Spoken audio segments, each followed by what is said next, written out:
Good afternoon, people. My name is Mary Weaver. I'm here with the Greene County Historical Society for a history chat about rural schools. We're welcoming all of you and our panelists who have some stories to tell you. And I think that maybe some of your ears will get red and burn a little bit, so get ready. And Roger, I don't think we have to have this R-rated, but if we have anything, will you be able to take it out? No. Oh, dear. Okay. Well, this is exciting. Mike Piepel is clear to our left. Mike lives in Jefferson and has a fantastic memory for history, and I'm really looking forward to hearing from Mike. Thank you, Mary. Becki Cunningham is being relieved of her duties over at the schoolhouse, where she functions as the school marm during the fair. But I understand, Becki, you actually attended country school. Yes, I did. Okay.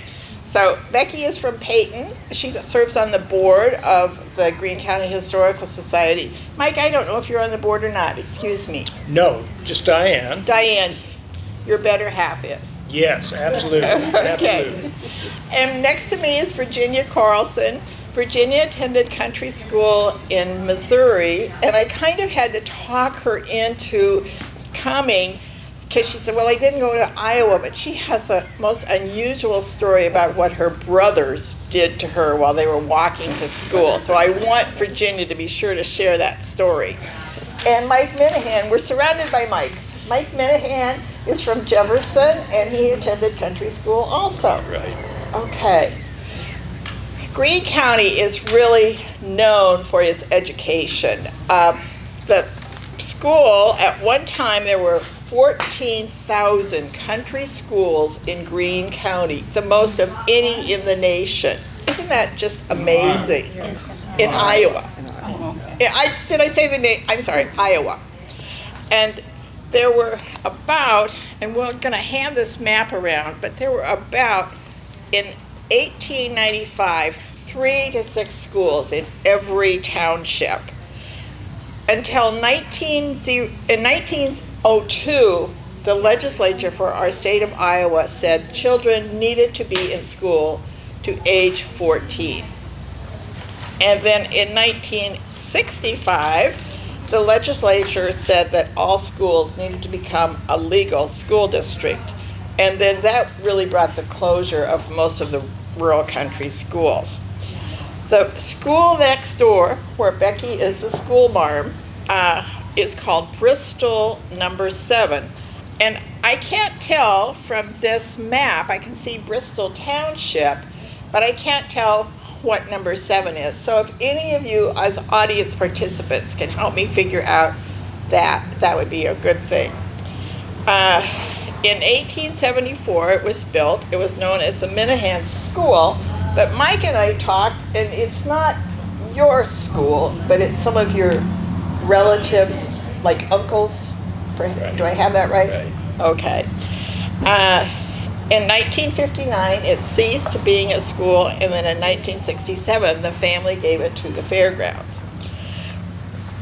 Jed helped me find an astounding piece of information. In 1885, there were 147 students over age 10 that could read and write. And Greene County's population at that time was 15,000. So there was a giant leap when they started the country schools and the number of children that were able to learn to read and write. So that gives you a teeny bit of history. Now we're going to start on that end with that Mike. Mike, what do you remember? First of all, what country school did you go to? And then tell us something that you remember about that school. Well, I'm really fortunate, Mary, because the country school I went to is the one here at the fair. Okay. I went to Bristol number 7. And I was fortunate enough to go for 2 years, kindergarten and first grade. It would have been 1957 and 1957, 58, and 58, 59. There was 13 of us there in those 2 years. That's how many were in the country school. The teacher was Mrs. McNulty, wife of Red McNulty, and I remember her well. And I remember the first thing every morning, this was a fun thing, 2 kids would take the water crock and go over to Ed Minnehan's and fill up the water crock and bring it back so we had water to drink through the day. That happened every day of the year, fall, spring, winter. And that's a fond memory I have, and I wish I had that crock. It was a great big one. And everybody took a drink out of the same handle, too. There was no cups or anything like that. The handle was right there. You just took a drink out of that. But we walked to school. Our farm was just down the road 1.25 miles to the south.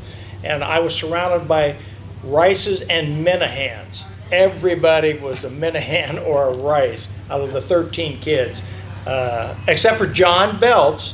And John was in my class and his sister Susan. Everybody else was a Minnehan or a Rice. Big families. Those are the few things that I recall right off the top. Becki, where did you go to school? I went to Bristol number 2, and it was 3 miles south of Sheridan and 1 mile east. And I had 5 in my class. And it closed in 1959. And we had a lot of fun. Recess was fun. Annie over, tag, playing ball. And we had music and art and crafts, and plus our arithmetic and spelling. We had a traveling librarian, Grace Seaton, and she would come around to the different schools, and we would pick out a library book. And then when she'd come back around, we'd turn that book in and get a new book.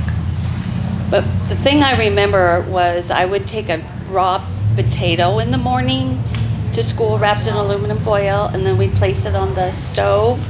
And so by lunchtime, we'd have a baked potato. And we did that a lot in the winter. And we walked to school, rain, snow. If it was really bad, our parents would take us, but we always walked to school. So who was your teacher? Opal Williams. I have a picture of my teacher and some of my classmates. This was 57 to 58. My brother is down here in the bottom, my brother Jim, and I'm up here in the corner.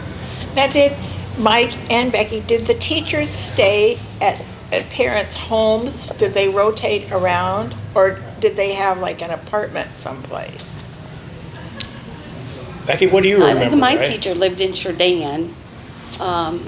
I think a lot of times they lived with family. Family. Mike, do you remember that? Well, Mrs. McNulty, and Mike might be able to help me on that. Her husband was Red McNulty. Right. And I think, do you recall, Mike, were they living in Jefferson at that time, maybe? She would come out to teach, or did they live out there in the country? I think they lived in the country. Okay. Yeah. I couldn't remember. Was Red's brother Paul McNulty? I believe so. Who ran the gas station up here in town, right just up the road away. Pete and Paul's. Pete and Paul's, yes, thank you, thank Okay. you. Deep Rock, I believe it was. Yes, yes. Well, Question. sure. Did they take those pictures at the school? I don't know where. I think probably, yeah, they came. We had wonderful Christmas programs. I can remember, having to memorize our little piece, our part, and we'd get all dressed up. And then sometimes in the spring, we would get together with other country schools and do like a program. And then after 8th grade, you had to come down to the courthouse in Jefferson and take a test to pass if you could go on to high school. So, and then the principal or superintendent in the county would just bop in whenever at the country school. She had no warning when he was coming. He would just bop in and check on things and see how things were running. And I have a lot of good memories of country school. I went to Sheridan to town school in 5th grade. Okay. 5th grade when I went to Sheridan. Okay. Picture that I have, and it's the same picture if you, after the program, walk over to the Bristol school. I imagine it was taken, and it is taken at the school, that we're all standing in front of the school. But I would assume back then it was taken by A.J. Finn, or a lot of you remember his son Mick Finn, who was a photographer here in Jefferson. He would have came out probably to a lot of the country schools and snapped a photo. So I think it's interesting, Mike, that you had a married teacher. Because Good we were point. talking in the Good school point. a little bit ago that a Yeah. lot of times when they reached a certain, I mean, teachers were not allowed to date, be seen in public with a male, unmarried, or to teach following their wedding. Yes. So Yeah, isn't that times had interesting? changed by the time you got. Was that way for 57, 58. She was there for librarians, 5 years Librarians. too, yeah. Librarians couldn't. Yeah. But like I say, look at the tie-in to Greene County. Pete and Paul's, as Mike said, and brother, and lived north, which you said they do it on the farm. And then somebody takes a picture from Jefferson, AJ, or McFinn. Everything was around your community and your county. Well, you didn't need anything from the outside, because everything was self-sufficient. Virginia, I just cannot wait for you to tell these guys about walking to school. Now, Virginia, you went to school in Missouri, right? Yes, it was a country school in Atchison County, Missouri, which is in the farthest northwest corner of Missouri. Tar Heel. Tark Hill and Rockport, Parnell were some of the towns. And we did walk to school, and we walked through fields to get to school. No matter what the weather was, we walked to school. And I can remember when I went till I was in second grade, and then we moved to Rippey, and it was in March when farmers moved. And I had high buckle overshoes for a girl. Well, that was kind of unusual for a girl to have high buckle overalls or overshoes in a town school. But I had to wear them. That was the only ones I had to wear. But we needed them when we went through the fields. But my older sisters and my brother are both gone, and I wish I could ask them many questions now. Do that while you can, if you have older siblings, because I don't recall much about my school. But we did have a one-room schoolhouse, walked to it, all kinds of weather, and I feel very grateful for what our teachers did in those days, because they worked hard to teach us all 8 grades. When I transferred to Rippey, I had no problem at all transferring in second grade, the latter part of my year. I was right up to snuff with everything, which I think speaks well for our teacher in the school system in Missouri. But I remember John saying one time, you have to watch out for these wild hogs. Wild dogs or wild Hogs. And it should have stayed with me for a long time, but I guess I kind of got over it. But I don't know if that's a fact or if he was just scaring us girls, because he was the oldest of 4 girls, in the 4 girls. And I wish now I would have asked more questions at the time, but I guess I was so glad to get to Rippey, where we just lived not even a half a mile from town, and take advantage of the school system there. But I do remember, as Mike said, we didn't have a crock, we had a water pail, and we all drank out of the same. I don't remember my teacher. I wish I could. I just don't remember her at all. I know she stayed at the neighbors and walked to school. It wasn't a very long distance. I think their last names were Zook. I don't know why that stays with me. But, and she was a great school teacher, evidently, because I can remember all the students liked her. And if we misbehaved, we sat in and I don't remember, I'm having to do this, but you sat in a chair by the teacher's desk facing the front of the school, and your back was to the classroom. And that's how she disciplined if you misbehaved. You sat in that one chair. So I can just envision somehow tall weeds and you having to be on the lookout for wild hogs. Mike, tell us where you went to school. Okay, I'm with Mike too. I went to the Bristol number 7, which is here on the fairgrounds. And the things that he had talked about earlier about going across the road to Ed Minnehan's to get the water, bring it back and put it in the crock. And that was our drinking water. That was also the area that we always washed our hands in too before we had lunch. Isabel Shepner was one of the teachers I had at the Minnehan Schoolhouse, and she stayed with us. She was single and from Templeton, Iowa. Some of her family's involved with the Templeton Rye facilities over there, so a lot of history on that end. Some of the people that were there besides the Minnehans were the Millards. There were some Andersons that went there, and of course the Rices. Those are the other ones that I can think of. And there's about 7 Minnehan families within a 2-mile radius. So there was always Minnehan kids that were involved with the school. Christmas plays, hang up a wire across one end of the room, put a sheet on it, and that was our curtain. We had about this much space back behind there where we were to meet before we went out and did our piece and try to remember everything that we were taught. A lot of good memories. We didn't always have a cell phone back in that time. So we talked to each other, and we had a lot of fun in doing that. Recess time, we did a lot of chattering back and forth, and just yard games. Hanny over is one of the things I remember. I also remember that the outhouses in good weather were not very far away from the schoolhouse. But when it was windy and cold and snow, it was a heck of a long ways. So if you held your finger up for number 1, you're out there and back. And if you held your finger up for number 2, you could stay just a little bit longer.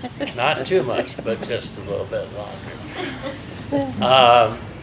A lot of good memories. I think Mike, Bobby, and the Millards had about the farthest away from the schoolhouse to walk. Matt Minnehan, which is back up on the other corner where Youngblood is now, they would have had about the same distance maybe as what you folks did. And the grandkids ask me now, well, what'd you do when it was raining? I said, well, you put your raincoat on. Oh, well, what'd you do when it was snowing? Put your snow boots on and your winter coat. And there wasn't very many days that we didn't have school, not unless it was just a terrible day. And every once in a while that would happen. The country roads would get shut and there was no traffic up and down those roads, so we had a good excuse not to have school. So those are some of my memories. The other one is too, and you may have done this too, Mike, is that different ones would put the flag up in front of the school, and that was always a daily experience to take and do that too.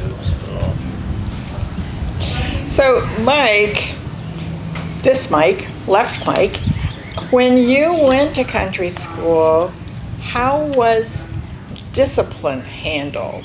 Like when my kids were in school, sometimes they were sent to the principal, but you didn't have a principal. How did discipline get handled? Well, Mrs. McNulty handled everything, no matter what it was. But I don't really remember anybody being unruly or being negative or causing problems during my 2 years there. Everybody got along. Like I said, there was 13 total, from the oldest being in 8th grade to myself being in kindergarten and 1st grade, the youngest. And even though there was that big age difference, everybody pretty much got along. Now, maybe that's different with the ladies and Mike at a different time period, but if there would have been a problem, and Mrs. McNulty was just a little teeny little bitty lady. I mean, she wasn't bigger than 4 foot something. I'm sure she had an iron fist. She needed it. But I don't recall anything. Do any of you recall negative? Becki, do you and Virginia recall any discipline problem? No, we all got along. There was they called it the dunce chair up in the front. And if someone did misbehave, they had to go sit in that chair up in the front of the room. So then all the rest of the kids would see them and, they'd be kind of, embarrassed that they acted out of, but yeah, no, we all got along and had a lot of fun. And Okay. Mike, did you cause any trouble? I probably did, but I didn't get caught. I think one of the things that's missing now with a lot of the younger generation that we had as we were growing up, wait till that thing goes, is that we were taught respect.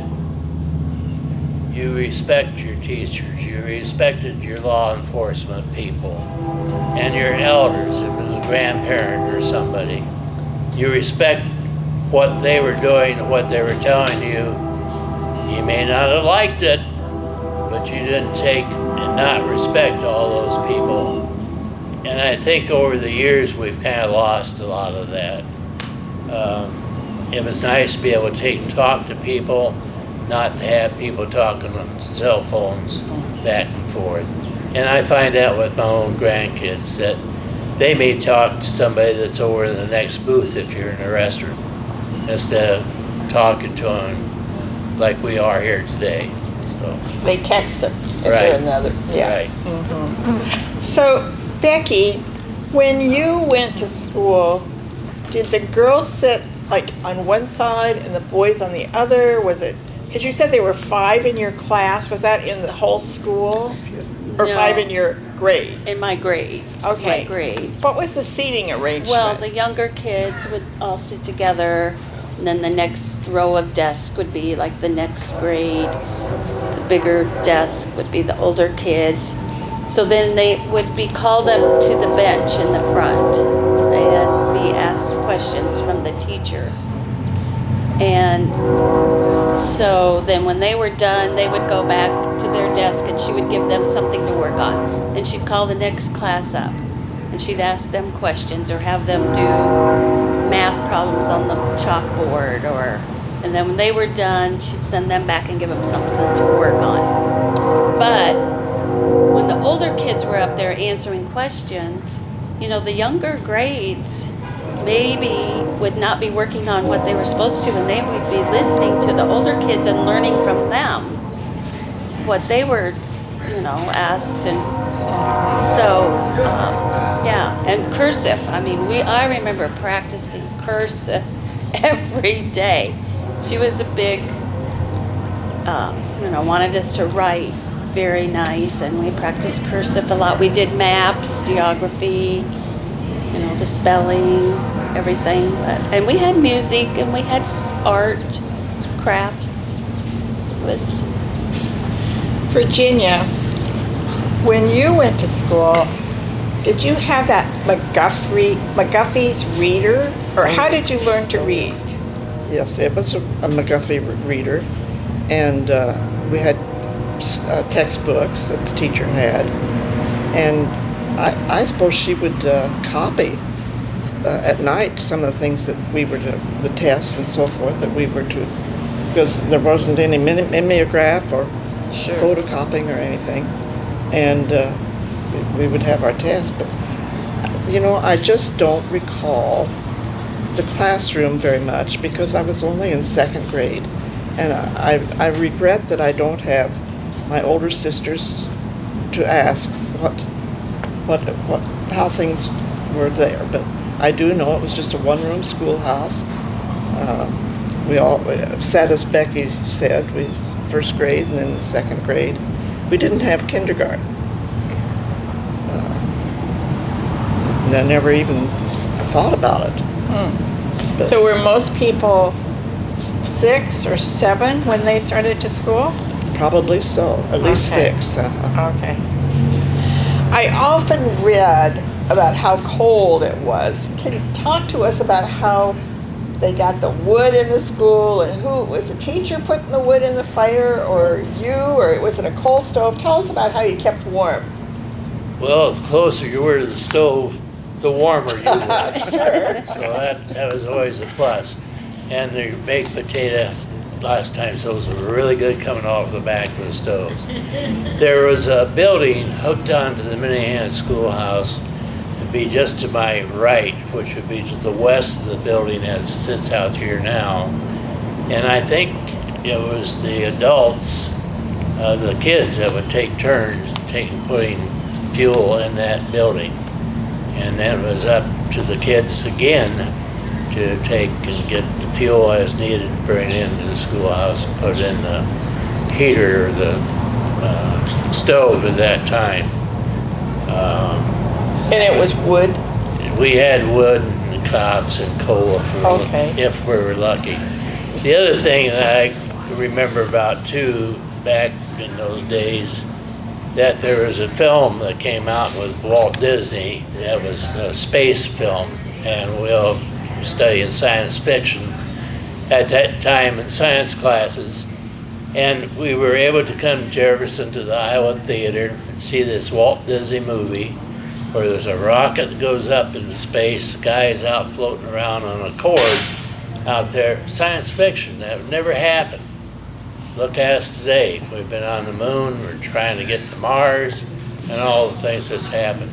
So maybe what we're thinking about being science fiction today be happening sometimes yet in our lifetime, and it won't be science fiction anymore. Right. So memories there too. Yeah. So this might, when Becki talked about getting the baked potato, did you do that, or did you carry a lunch pail? Lunch pail or every day. Yeah. lunch pail? And day. what would be your typical lunch? Just a simple little cheese sandwich, maybe with a piece of cold meat in, bologna or something like that, and an apple and a cookie. That was about it. Because the water we could have at school, so I don't recall taking a beverage, but I do recall always taking like a little cold meat sandwich, piece of cheese in it, Mom would always fix. Always white bread. There was never anything else in white but white bread. And a cookie or some little sweet. So did your mom bake the bread, or was she buying it in town? At that time, I think we were buying loaves of bread. Okay. Yeah, I think that's what it was. Okay. Wonder Bread. Yeah. Wonder bread. Wonder bread. Good point, Adrian. Good point. Yeah. And once in a while, a treat, because potato chips were out by that time Highland too. potato chip. Highland potato Chippiest chips. chips around. They're so much younger than You've I got it. You've got it. And if you could have a little bag of that, that was a real treat. Yeah. But that was a rare occasion. You know. Okay. Virginia whispered to me, that's after me. What did you take for lunch, Well, Virginia? I didn't have purchased bread. I always had homemade bread. Oh. It's always something that Mother made. And there was nothing better smelling when you came home from school than home-baked bread coming out of the oven with butter. We didn't have a cold meat. We didn't have refrigeration to refrigerate things with. So it was So you had a bread and butter sandwich? bread and butter sandwich, or you used jelly. Yeah. I Chad? didn't go to country school, but we had a lot in our family. We had homemade bread every day. And with so many kids, we ran out of supply, so I had shredded carrot sandwiches, lettuce with homemade salad dressing sandwiches. At least more than bread and butter, but that was about it. Carrot sandwiches. That's interesting to hear. because The Wonder Bread truck guy had a route out. I went to country school out by Spring Lake. And I know he always had, that's what we had, was Wonder Bread. Wonder Bread, Yeah. sure. But he had a delivery route. Do you remember when your first milk delivery route was, Doyle? I'm trying to think about that, because they would come out to our farm with milk bottles too. Do you remember, how far back does that go here in Greene County? I don't know. See, I don't remember the date either, but as a young boy, I remember a driver from Anderson and Erickson coming out to the farm, every farm. Yes. Because remember, there was a farm almost every 80 acres, 40 acres. Just like a school, every 4 sections, 640, 640, 640, 640 was a school. So, and you had all kinds of people around, like I said. I mean, just where I went to school, just look at all the Minnehans. Yeah. I mean, they were all right there. Jane Alexander, I think that you went to country school, you told me. Is that I went right? to Farland Country School. Okay. That was a luxury. It was a 2-room one room on top of the other. Ah. So the grades were divided. The younger kids were in the lower part, and the older kids, usually starting about 4th to 6th grade, depending on what the population was upstairs. So did you have hot lunches there? Oh no, you brought your lunch, Oh, you brought your lunch. just like Mike is talking about. You either had to put it in a paper sack, or you had a lunch bucket or something. There were all sorts of lunch buckets in those days, lots of things different things to put your lunch in. Because, work people, construction guys, they still have lunch meals. And we had something like that. Well, now when I was going to school around Rippey, and I started in 1950, we had school buses. But when did they start having school buses? Boy, I don't remember. You remember? Well, that was for Mike? Jefferson schools. You didn't have school buses for country schools. So did you ever ride a bus, Mike? Not until the consolidation of all the schools when they were closed down in 1959, When you went to Jefferson. when I went to Jefferson. Then they came and picked you up? Yes, Okay. yes. Becky, you, same thing? Yeah, when I went to Sheridan to town school, then we had Okay. a bus. I want to add that the school I went to, when it was closed, it was moved here at Jefferson. It's in the west part of Jefferson. Diane helped me research it. It's on West Harrison Street, and it was a family's home, and they've added to it. Really? But it's in the west part of Jefferson here, my school. That often happened, I think, with those country Yeah. schools. They were well built, Mhm. and people just moved them and used them for something else. Someone's home. Well, I'm wondering were there, I'll call it antics. My mother taught country school, and she was very careful because some of her students were older than her. She started teaching right after high school. She went to what they called normal training, but still some of the students were older than her. And she was very careful never to reveal her age to them. And then lots of times there were what I call antics. I asked you a little bit about discipline, but did you ever do any little jokes on your teacher, like maybe with a snake or something? Oh, I'm sure there were a few things we probably did, but some things you don't talk about. And that's just, leave it at that. And some things you don't remember. I remember once upon a time, and it didn't happen to be a Minnehan kid that did this, but it brought a garter snake and they had it in his pocket.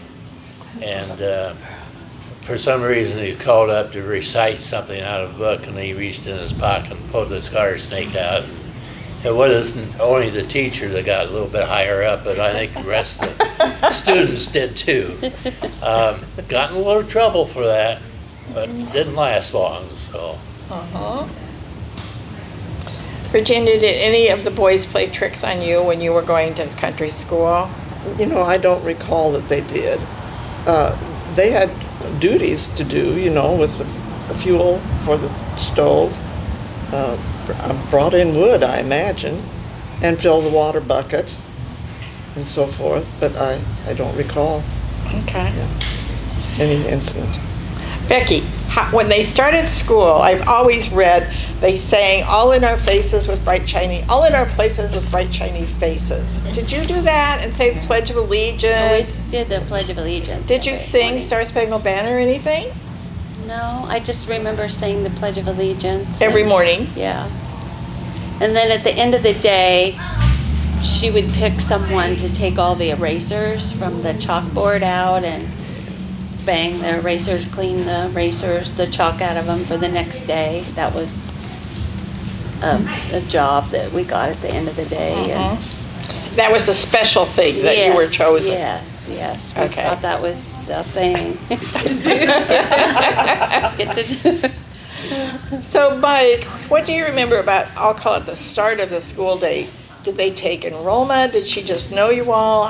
Tell us how the day would begin. Just like Becky said with the Pledge of Allegiance, and the teacher knew everybody. There was only 13 students, and we were from the smallest kindergarten to 8th grade. I often think about that nowadays. A teacher, how sharp they must have been to be able to teach all different 8 grades at one time in one small little room and keep everybody on track. I'm just amazed at that now when I think about it, because you think, how much difference are you in 8th grade from when I was there in kindergarten? Right. I mean, my gosh, the years, and to learn everything. Oh, right there. Oh, go ahead. I'm not from Greene County, but I'm up by Pocahontas County. And my mother, she graduated from high school in 40, was it 48? Because she says that when the country school kids, that's what I'm asking, when the country school kids moved into the high school, they were much smarter. The country kids were smarter than the town kids. Did you ever? I felt that. Is that right, I Jan? felt Did I get that right? I was a town kid, so you're asking the wrong person. The kids were smart. And maybe Actually, because they were repetitious with their learning, with all these skills every year. But Mom said when they came into the public school system, you know, in that later years, they were on top of I the felt- I think our schools we didn't have country schools still when we started school. Well, my brother did. Yeah. My brother So that and I was the went to year when country you're school, talking about it, And he yeah. had kindergarten and first grade, or kindergarten. And so then they closed the country school, and he had to go to public school in town. And the teacher says, no, you're going back to kindergarten. And he said, I had kindergarten last year.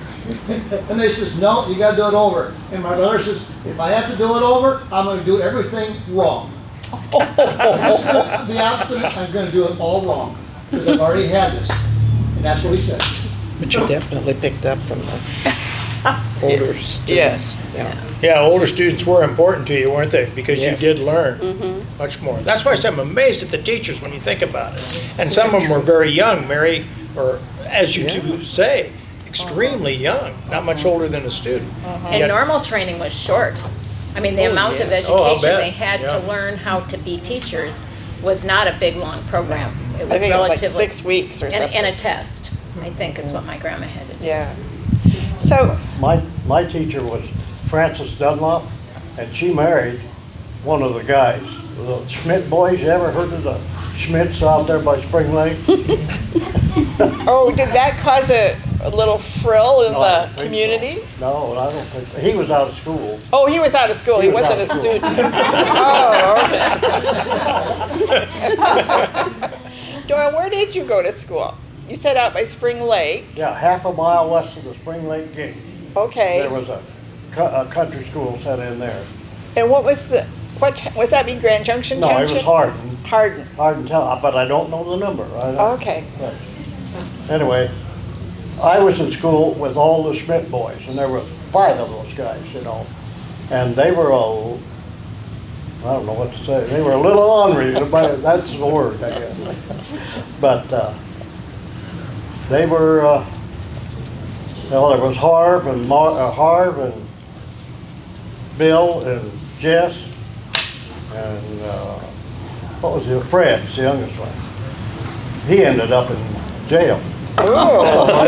They were kind of, Well, now, because we're pretty careful now about keeping church and state and separate, did you have lunch, and you all got out your lunch boxes together, then did your teachers say a grace before you ate, or did you just start eating?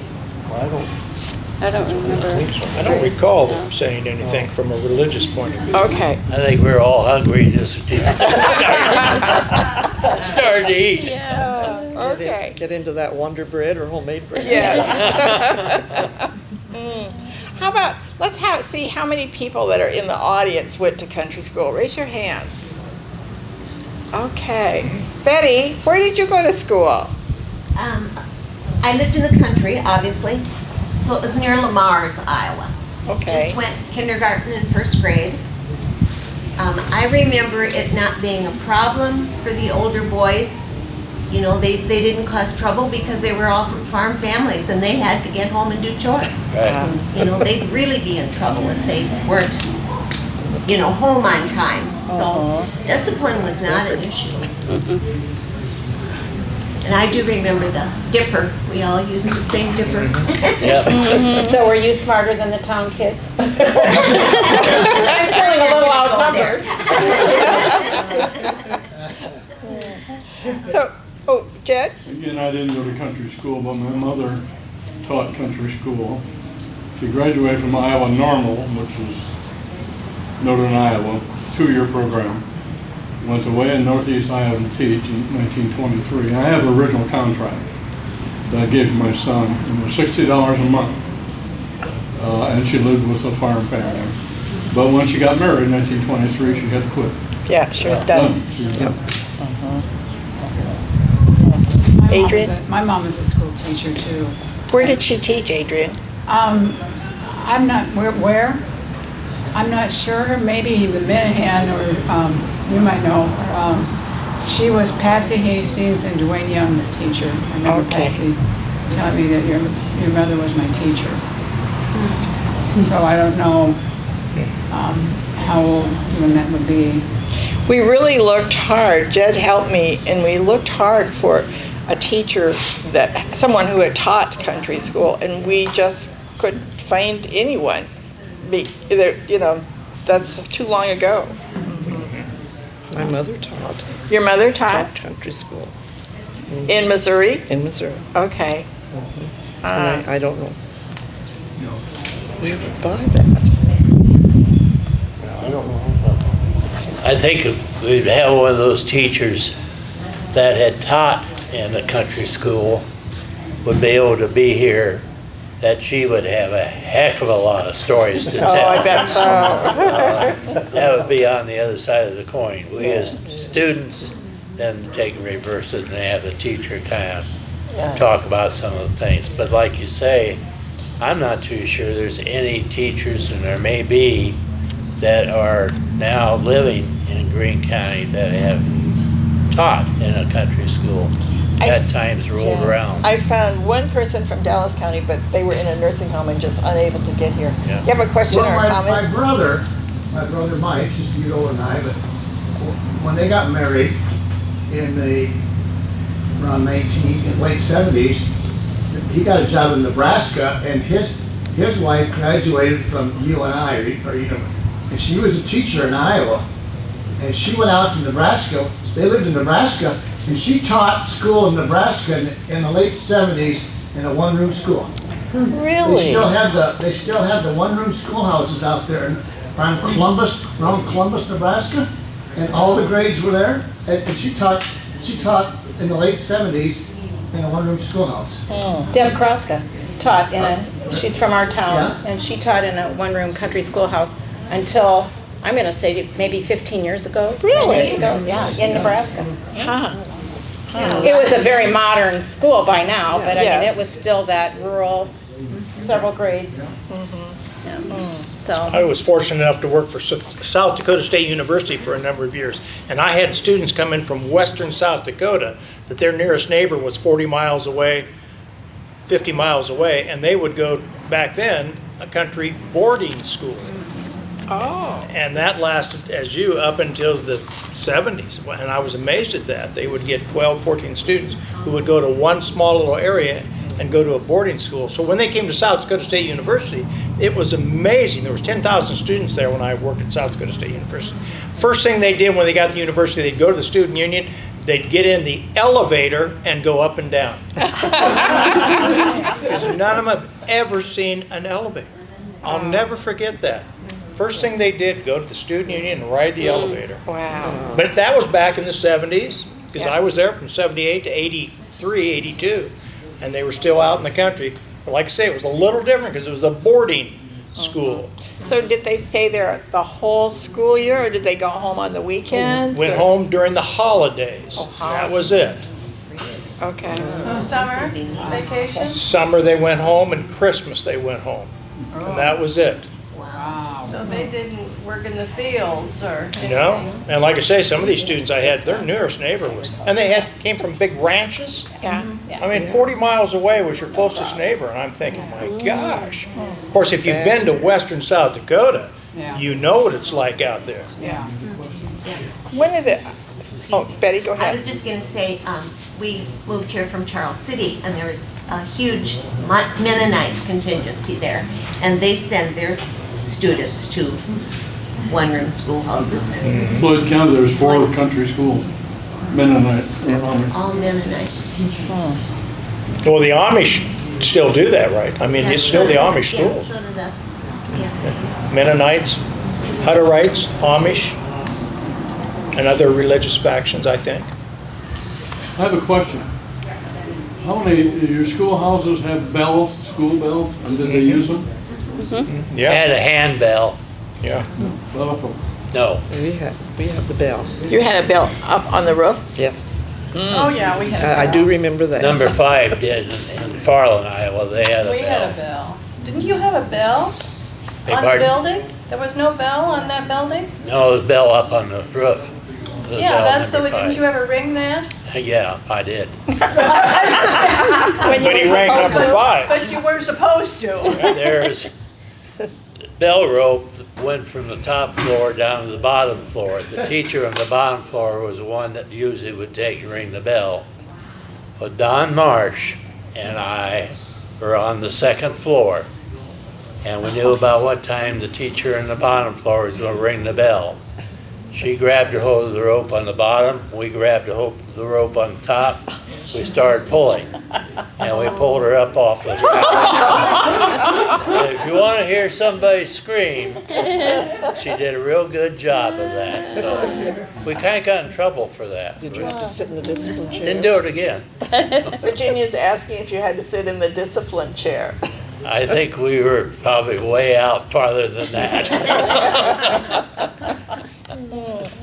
Well, one of the things, even when my children were in school, we had an operetta at Christmas time, and it seemed like all of the students got to be in the operetta, and we had Santa Claus come, and it was quite the festival. Did you have that in country school, Virginia? Oh, yes, we put on a program. I don't remember what it was like, but they learned pieces and recited them. And I suppose we had music. I don't, because I'm not musical, but I would imagine they had music numbers that they performed. And like who was saying, they put the sheet up and had a curtain for the sheet for the curtain and performed. Did the country schools have piano? Yeah, ours did. And the teachers could play the piano. They did. Not always. No, my mother couldn't play. We had an old pump organ that one of the teachers was able to take and play, and that goes way, way back. Didn't have the piano. Do you remember piano school? No, I sure don't, Mike. Okay, the pump organ was one of the ones that I remember too, so. I am just doing some research right now and trying to learn about Carrie Chapman Catt. And she was an instigator of starting the League of Women Voters, and she was doing it because she thought government and parliamentary procedure should be taught in the schools. So what were you learning about our government, Mike, when you were in school? Well, civics were very important, I mean, there's no doubt about that. History was extremely important too. The basic format of what do you want to say, grassroots level on up government, where that's what I recall from the very beginning. The founding fathers of the country, who they were when the country was founded, Declaration of Independence. Like I say, my first 2 years were just really intro to education. I was able to stay there past first grade and learn as you get higher and higher up more civics and government and responsibility to the country. Becki, what year did you say you left country school? I went to Sheridan for 5th grade. Okay, can you recall, what were they teaching you about government and parliamentary procedure? Does any of that stick? No, I shouldn't say it, but I felt like we were ahead of the town's kids when we went to. we did. We felt like we were ahead of them when we went to town school. In terms of the spelling and math yeah, and yeah. Even in 2nd grade, I felt that. Yeah. That you were ahead. Really? You too, Mike? Kind of, Huh, okay. but not always. There was things that happened, I think, getting thrown in with a larger group of people that you really didn't know, and being more diversified. Otherwise, you were in math, you were in math. If you were in English, you were in English. If you're in science, you were in science. instead of having all these happening all at the same time, so. But you couldn't help but hear what the other students We're doing. in the No, advanced So you class. think maybe it was the listening to what the other older students were doing, and then the smallness of the class, Yeah. so that you had individual attention? Well, you couldn't help but know what was Yeah. going on. Yeah, Yeah. I mean, not unless you had earplugs.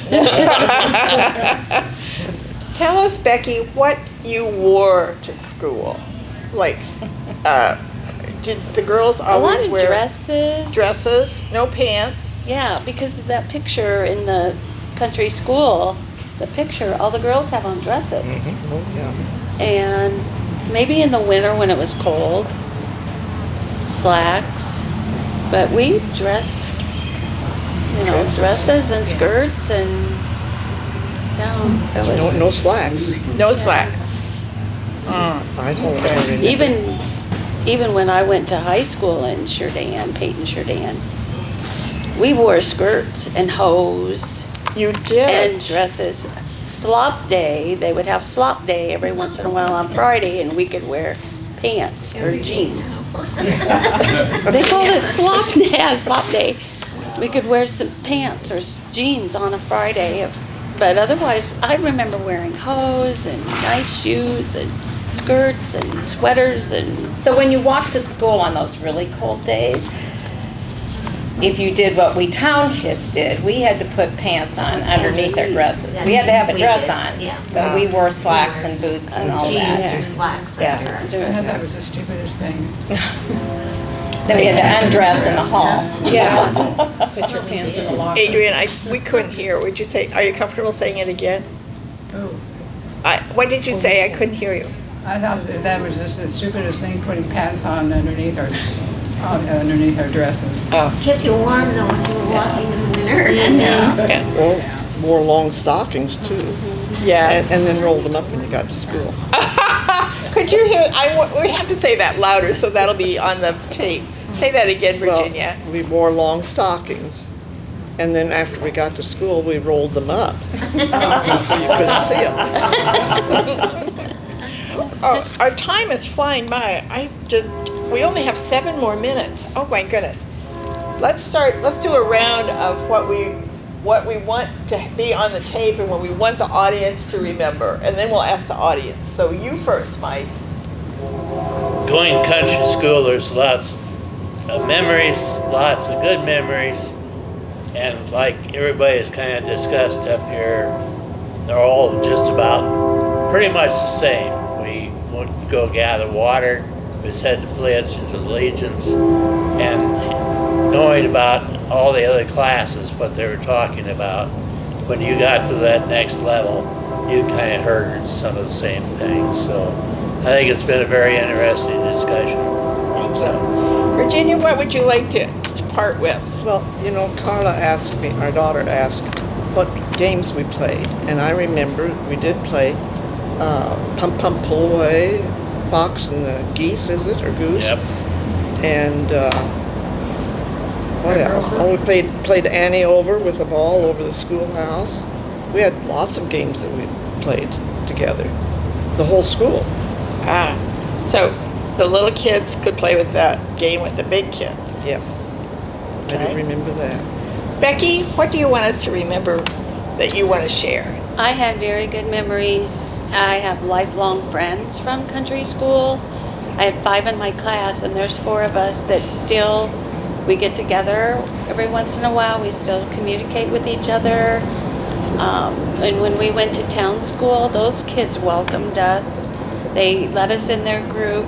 It wasn't cliquish or anything. They welcomed us, and we fit in. And I just have long life friends from country school. It's wonderful. Good.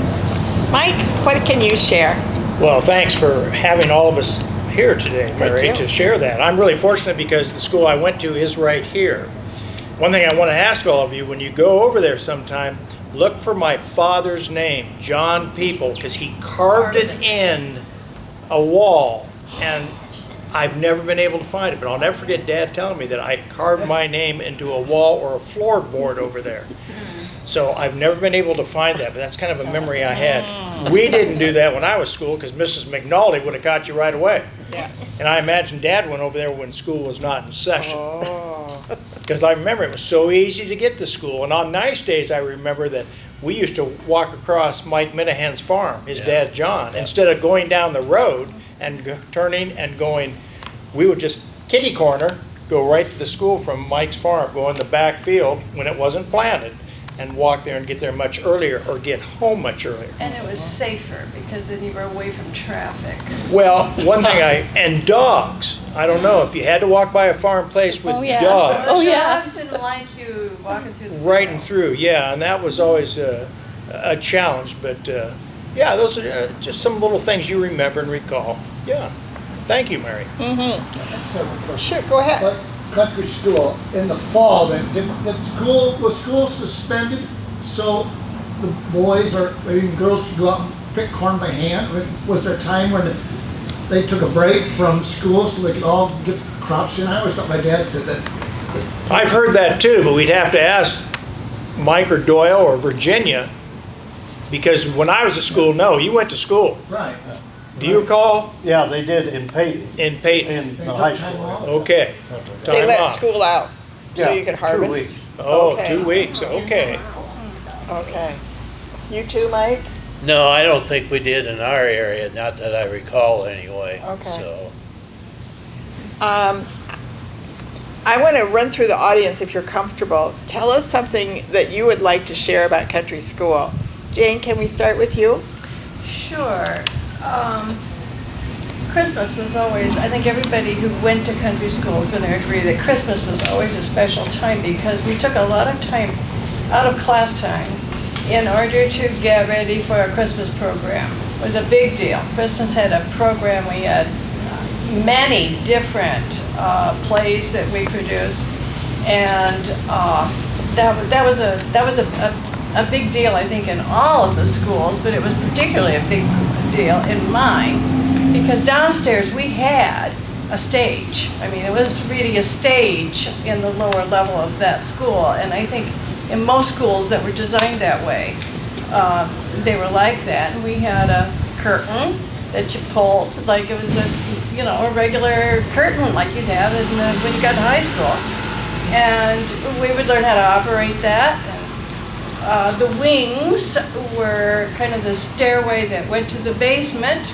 Before we went on stage, we were in the wings, and it was a big deal. And I remember having a wonderful time with that because I could memorize things easily, and it was fun for me. I just loved doing that. It's a wonder I didn't go into theater afterwards. Adrian, do you have a recollection that you would like to share? That what? A recollection from, or did you even go to country school? No. No, okay. Diane, did you go to country school? No. And you didn't either, Jan? No, but I want to defend myself for just Okay, you better. My mother went to country school, and my question is actually for everybody else. She went to this school out in the prairie, sort of, and it became a social center. It was not just a school. They held religious services there because it was too far from town for a pastor to come. They had weekend dances there where the farmers and other community members, a pump organ that they played. It became the center of not just schooling, but kind of a social center. And I'm just wondering if you saw those country schools being used in ways other than for education where you were in school. One thing I want to share, my mother went to country school, and she had a teacher that was, well, my mother was left-handed, and so he was going to try to get her to write right-handed, so she had to stay up to school with her hand tied behind her back and to write with the right hand. Well, her dad was on the board, that teacher didn't last very long. And also she overheard her parents talking about her lambs, that they were going to be going to market, they were going to be having lamb chops. So she brought her lambs to school, and then this lady gave the gave my mother and the Lambs a ride in her car home. You're talking about using the school for different activities. Did you ever have the box lunches? Oh, Or yes. about box socials? The cakewalks, all these different things? So those happened in your school? Yes, Yeah. yeah, Auction them off. yes, yeah. And sometimes you'd have a number and you'd bid on those boxes too, and not knowing who's who, so, Then you had to eat with them, right? yes. It was always good. Back row, anybody that has one thing they'd like to share? I never went to country school, but I always wished I had a few grades. Just hearing all the fun and experiences. My mom, of course, went. And then when she went to high school, she had to live in Logan, Iowa, I think she had an aunt and uncle that lived there, but she had to board with them just to go to high school. My dad, his mom died when he was 2.5. My grandfather, that was the local guy that was in charge of putting wood in the fire. So when the school mom came, then the fire was already going. And he didn't have anybody to watch her. So the school took him in at 2.5. Isn't that something? Wow. Babysitting. Well, I have a question. Abby. What happened to country schools? Was it a statewide decision or? It was. Yeah. It was And that. did people think it was a bad idea to get rid of country schools, or was everybody okay with it? I'm sure there was some negativity, just like there is now in consolidation. Back then, it would have been different because there were so many little country schools. But remember, during the 60s and 70s, even when Jefferson consolidated with other schools or up north, there was a battle between certain landowners and farmers. We're not sending our kids there. We're staying here. We're going to this other school. So I'm certain at that time, 1959 was the year, there had to be some people who were negative. It was a law, yeah. And they didn't have open enrollment. No, Even when no. those schools, you just had to go where you were told to go. Yeah. Chet? Well, I think I have an interesting tidbit. Besides my mother, my sister also taught in country school, briefly after a 2-year degree.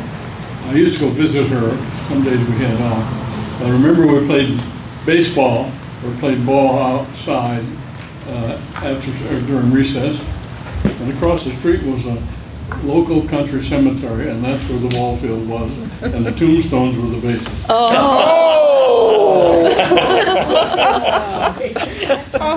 Betty, can you top that? I don't know if I can top it, but we were fortunate to have a creek that was right by our schoolhouse. And so in the wintertime, it was great fun to go, ice skating or have our sleds there and come down the little hill onto the creek.